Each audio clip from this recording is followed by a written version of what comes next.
Hi, and welcome to Pawcast, a discussion podcast based in and centered around animal welfare in the Evansville-Vanderburgh area. Today we're interviewing McKenzie from Warrick Humane Society. Hope you enjoy. Yeah, well, today we're here at podcast and we're talking with McKenzie from Warrick Humane Society, and we really just wanted to talk a bit more about just the animal population and just that animal welfare in the community. And so, if you could just start us off by introducing yourself a bit and your role within the community. Yeah. So my name's Mackenzie. I'm the communications coordinator here at Warrick Humane Society. So I primarily focus on doing like our Facebook. I handle our Facebook page, do press releases. But of course, working in rescue, anyone who does knows that everyone has multiple responsibilities. No one ever, has one specific job to do. So I also primarily work up front and handle doing adoptions and things like that as well. And I've worked here for a couple years now. And then I guess just to introduce Warwick Humane Society in general as well. We are a nonprofit no-kill shelter, and we help dogs and cats in the tri-state area. Okay, that's what's up. And so if you could just talk a bit more about like what the animal welfare currently looks like in a community, like if there's any specific trends you've seen recently. Yeah, so it's been a while going now that pretty much every shelter is completely full. Animal control, Evansville Animal Control has a pretty large presence online as well, and a lot of local rescues like us do everything we can to help take animals from them to in order to keep their populations or keep their population within the amount of kennel space they have, so that they don't have to euthanize healthy animals for space. So that's what our primary role, I feel like, is in just the industry in general. We pull from a lot of high kill shelters to help that not happen as often. And then we do also take owner surrenders, and that is something that is also a largely contributing factor to the overpopulation in shelters right now. I mean, the reality is that we are also full and people just keep surrendering their pets. And it's an ongoing issue. And people are still buying from backyard breeders. And then we sometimes get those puppies later in life, and have to deal with the health issues that come from that. So there's so many directions you could take this in. There's a lot of factors and things to talk about. Yeah, because like how do you manage the intake of these animals like when it's so high? Like how do you make, I guess, like those difficult decisions, you know? It's hard. And Yeah. luckily in my position, I don't have to be the one directly making those choices. Mhm. But I mean, we still see it. And I mean, every one of us here is an animal lover. That's why we work here. So we're always just trying to do everything we can. And sometimes that means every employee is fostering bottle babies and or various other dogs, or we our home away pet spa is also something that helps us out a lot. That's where a lot of our funding comes in. And sometimes we will break into our kennels over there, and that reduces our income over there because we have kennels full of dogs that can't fit in the actual shelter. Because I mean, it's hard. If you sometimes we have to make the choice of, if we can't pull this dog, it's that's going to be it, and it's a rough situation to be in, but every dog that we are able to pull is better off for it, and so is the shelter that we pulled from. So we just got to keep pushing. Yeah, that's really good, you Yeah. know. Yeah. I kind of wanted to ask, like, kind of based off of that, is like, what would you say is like the biggest problem facing local shelters right now? Like, is it the overcrowding of shelters? Is it something else? Like, is funding tight? Like, I know it's probably a lot of stuff, but Yeah. Yeah, there are a lot of things. I myself don't work as much with the financial side, so I don't know Mhm. as much like actual like detailed information. But I do know that something we struggle with is because we are a no-kill shelter, we have applied for government funding repeatedly and will not get it because we don't euthanize for space and will not. And that is something that, I mean, it just makes it difficult because now all of our fundraising is through events we have and our home away pet spa and everything. And if we could have a more consistent income and assistance, then we would be able to help more and do more. But we also, are not going to become an animal control facility or anything either. And I mean, I do believe that there is a place for shelters like ours, because it is a lot of people like here. I know that I would not be able to necessarily work at a place like animal control. It is a heartbreaking and very difficult position to be in. And I think that a lot of people don't understand that the people that work there do still love the animals and don't want to be doing what they're doing, but someone has to. But I think if we had more support for shelters that are helping facilities like those and helping reduce the numbers of animals there and moving animals to different areas, is largely what helps get animals moved faster and ultimately less lives being lost. So that is something. And then, yes, the overcrowding as well is big, especially for large dogs. That's the hardest. And especially for dogs that do not fit a specific look or a specific preference. We get people in all the time that want to adopt a small dog, a hypoallergenic dog, or they come in with a specific, I will only have like this breed or this breed, and things like that. And I think that comes from a lot of lack of understanding that the breed isn't necessarily what makes a good dog. There are so many mutts, and like my dogs are both mutts, and they're the best dogs ever. And there are obviously bad experiences that people have with rescue that I think puts them off from this direction.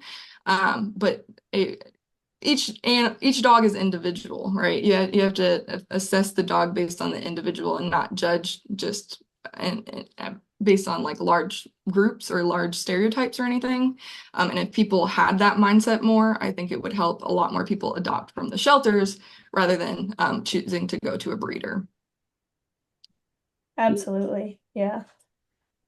Yeah, I think that's like a really good point, like not focusing so much on those stereotypes.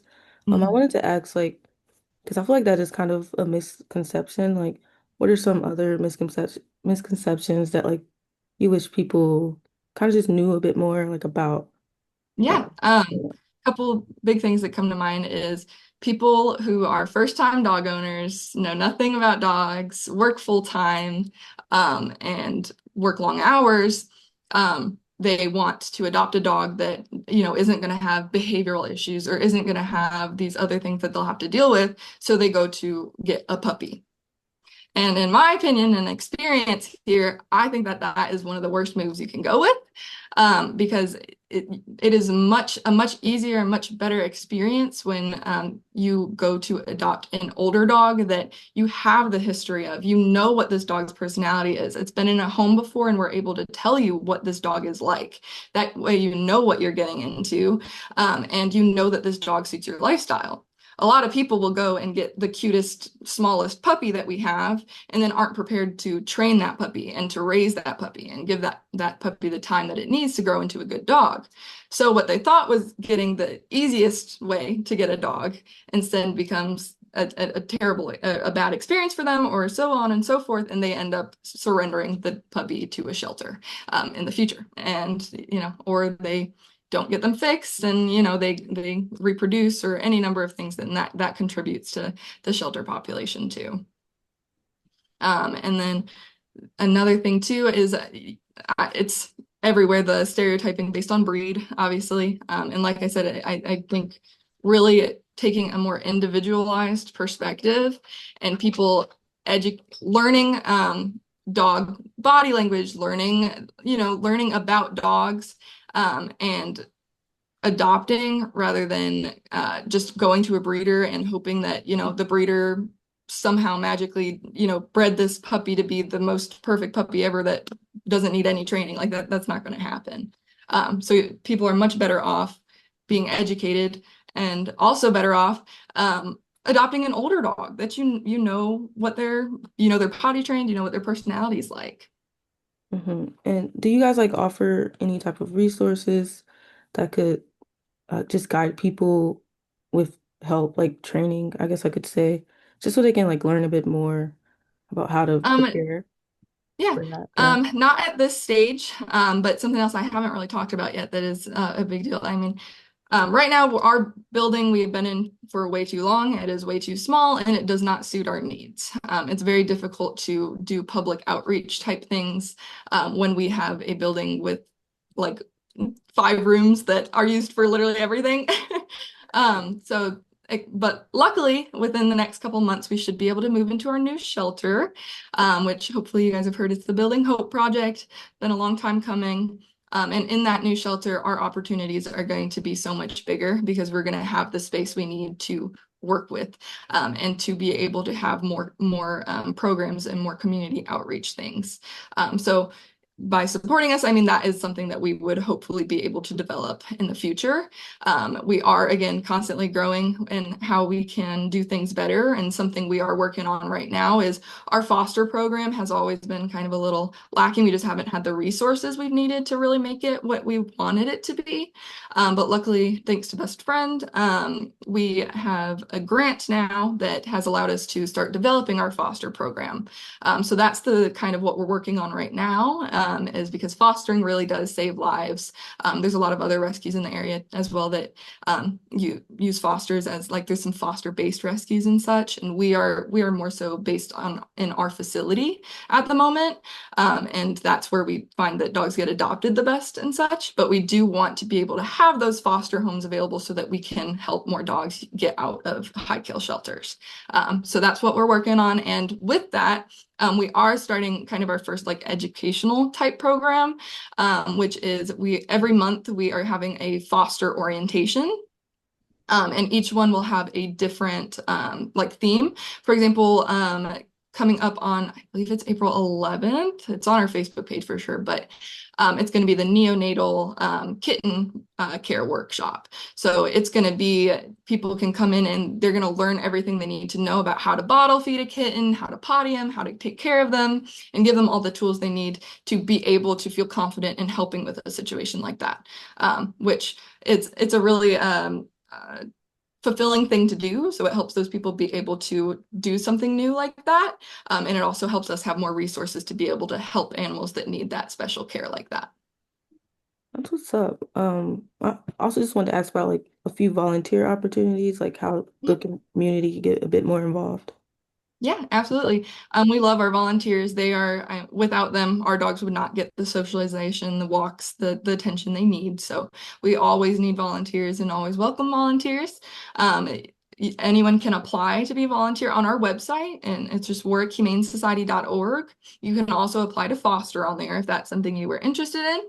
And it's a real simple process becoming a volunteer. You get scheduled for an orientation. We kind of show you how things go. And something I love about our foster program is just how it's not super structured. Like you can come in if you're having a day that you're tired and you don't want to walk the dogs, you don't have to walk the dogs. You can clean, you can fold laundry, you can play with the cats.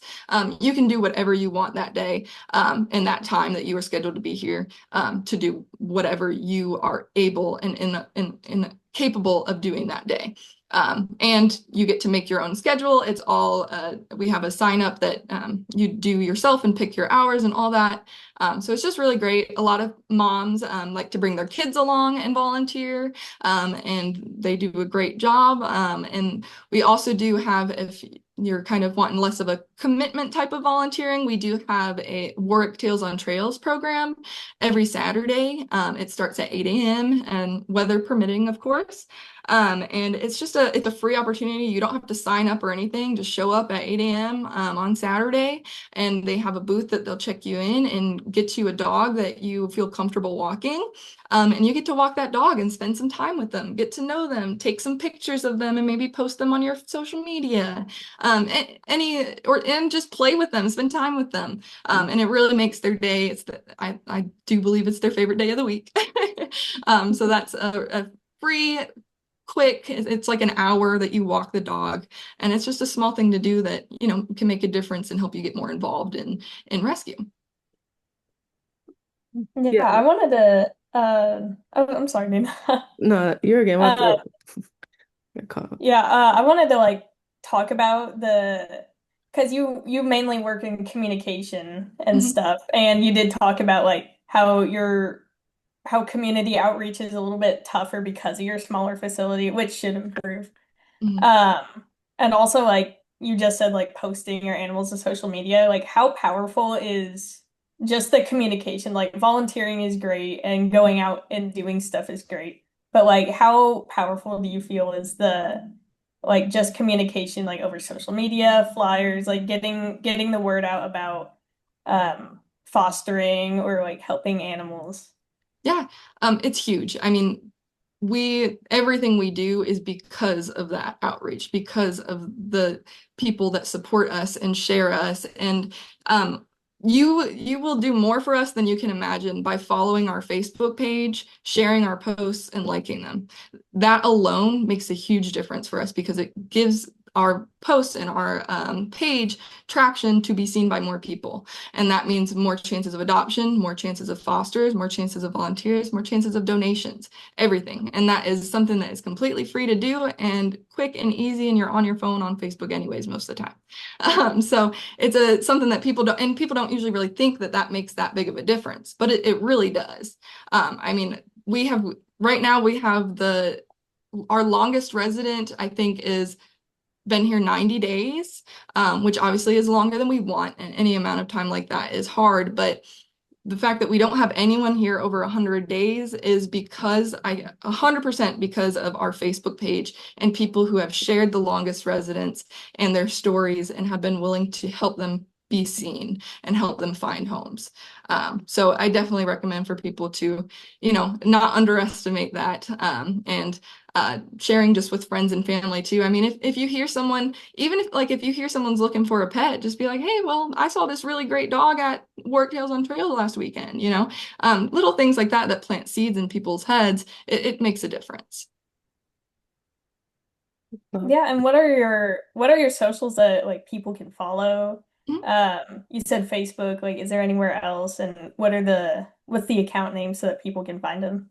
Yeah, our Facebook page is our biggest one, and it's just Warrick Humane Society on Facebook. But we do also have an Instagram page that needs some work and some help, but it is there, and it's Warrick Humane Society as well. And we have TikTok too, but again, not as much. Something I personally am hoping to work on with this new shelter is hopefully I will have more free time because like I said, right now I'm juggling kind of doing the communications and doing a lot of other things too. But hopefully with this new shelter and us growing, I'll be able to have more time to work on the Instagram page and TikTok and things like that. So definitely still recommend for people to follow us on there when we are able to put more content out in those places. what's up? And I kind of wanted to quickly backtrack a little bit, but also build on the communications. Because you mentioned the fundraisers. Mhm. Could you expand a bit, like, on the fundraisers, a few specific ones you have, or just some upcoming ones that may Yeah, be absolutely. happening? Yeah. Yeah. We have since I've worked here, we've been doing events like hardcore, like multiple a month. We're running ragged. So this year, the beginning of this year, we have been taking a little bit of a break. We're not doing as many as we normally do.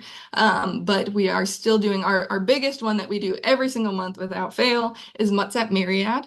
And each one has a different theme to it and a different activity. So the good thing about these events and fundraisers we do is you can attend them and have fun and feel like it's just something you would have done anyways. And that money goes towards helping the animals at the shelter. So you are still getting an experience out of it. So a lot of people are more able and willing to attend those things than, just donate $15, which to us, I mean, we are happy to, just have any kind of funds. So we appreciate it either way. And those events are also a great way that we build community and we have people that attend every time.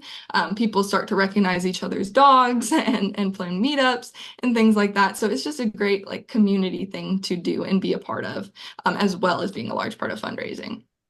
And I can tell you about a couple of them this month. Let me pull that up so I can make sure I have all the details for you. Um, We are going to have later this month, we are having a adult scavenger hunt. So it's for ages 21 and up. But it is going to be there'll be cash, there'll be like gift cards, and there still will be candy, and other prizes to get in the eggs. And it's again just for adults. So it's a fun activity. A lot of people get to act like a kid again and be a part of something great. So definitely recommend trying it out. It is on it's this Sunday. And it's at Myriad Brewing Company, as always. And there's no pre-registration required for this one either. You can just come in the day of it's at 3:30 p.m. It's $15 to participate, and it'll be a lot of fun.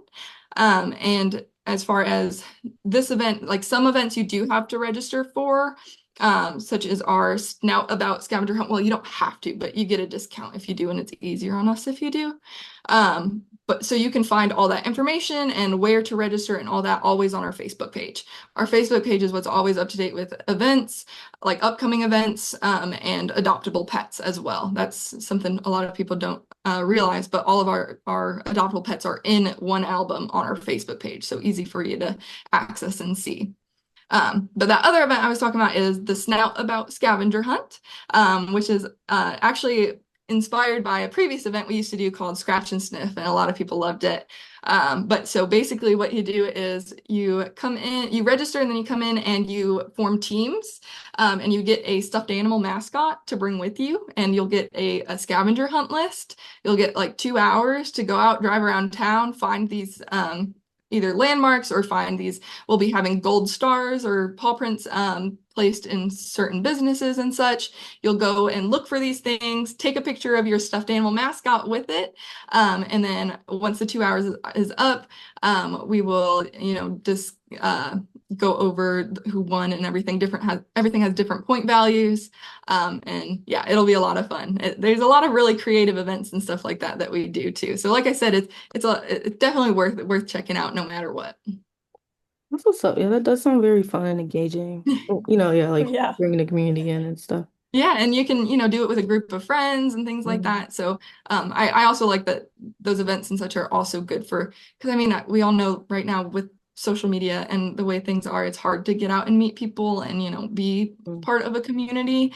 And I love that, I mean, we have a community and that you can be a part of, and we do a lot of fun things. And I think that, more people, good-hearted people that love animals, can meet each other through those things. Yeah, that's what's up. And I just kind of just building off of that because it seems like you really enjoy these, which I mean that's important for the fundraisers. But what's something else that's like been your biggest takeaway, uh, just at your time at work? Yeah, Um, Biggest takeaway. or just I favorite think experience. that, what is it? Sorry. Or just like your favorite experience or something like that. But yeah, Okay. yeah. Yeah, my favorite things, and because a lot of people will say like that it must be so hard to work here and things like that. But my favorite thing and the thing that makes it all worth it every time is seeing the dogs go home, seeing the adoption stories and seeing the success and seeing what situation they were in before, and then what we are able to get them to, and just the joy of being able to be a part of that happening. It is amazing. So that's definitely my favorite part. But the other thing that I had never really realized before working here that I do now is how much people don't realize that long-term residents at shelters are not necessarily dogs that have any kind of behavioral issue or anything. When I first started here, the longest resident that we had, she was here for like almost 200 days or something. She was completely potty trained, good with all dogs, good with all cats, good with kids, loved everyone. She ended up going to a home with an older lady. And it's just, we don't expect that. We expect, oh, if they're there for a long time, it must be because there's a reason, right? There's something wrong. But that's not the case. There's just so many dogs needing homes that even great ones are getting missed over. Yeah. Okay. Well, that's good to know, and it's nice to learn about that. But that's all the questions that I have. If you guys want to ask? We're good on time, all right. Yeah. Okay. Yeah. Okay. Well, thank you so Yeah, I think much. I covered everything too. Yeah, sorry. Okay. But yeah, thank you so much, Mackenzie, for taking your time out today, to speak with us and stuff, and just tell us a bit more about work. And yeah, we really appreciate it and stuff. But Yeah, absolutely. Thanks for asking and for helping get talk about things like this. yeah. Yeah, thank you so much. Hmm. All right. Have a good one. Yep. All right, yeah, you too. Bye. Thank you so much for listening to Pawcast. We hope you enjoyed and learned something new today.